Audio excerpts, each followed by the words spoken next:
Well, Boris Johnson's comments on the night tube came during the start of a 4-day visit to Israel. The mayor began his tour in Tel Aviv, where he was promoting London's high-tech industry. Our political correspondent, Carl Mercer, is following the mayor's latest trip.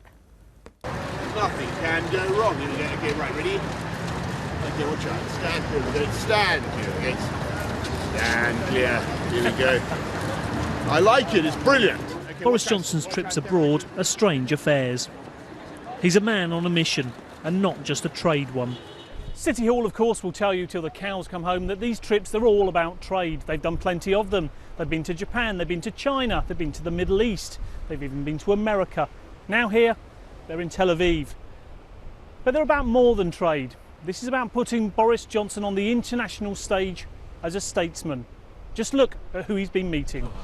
A handshake with former President Shimon Peres. How proper is that? Another with Israel's Deputy Prime Minister Silvan Shalom. More handshakes. And yet another with Tel Aviv's mayor. What a beautiful town hall you've got. Ron Huldai has run Tel Aviv for 17 years and is being pressed to run for higher office. Sound familiar?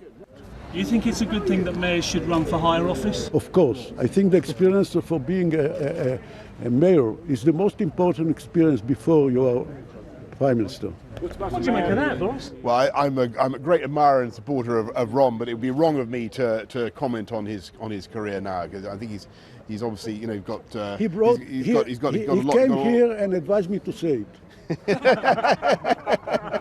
Okay? But this trip isn't supposed to be about that sort of endorsement. More about this sort. Hello. Hi, nice to meet you. Now, what do you tell me what you're doing? We have an app to manage buildings. 16 tech firms have come with the mayor to sell their wares. Cue more of that strangeness. What's in your mind? Now, I tell you where I am. I'm at roundabout. I think I'm a cat. Are you? Look down. Close, you're very close. Try another one. I'm a dog.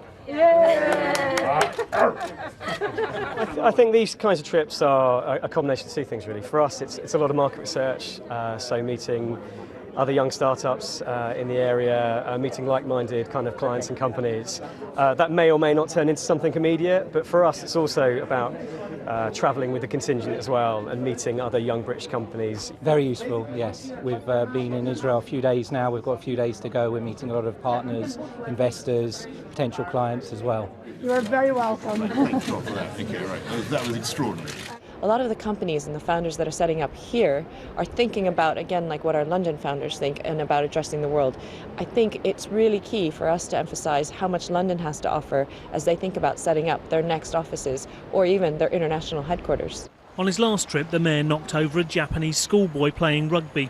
This time, he wasn't to blame.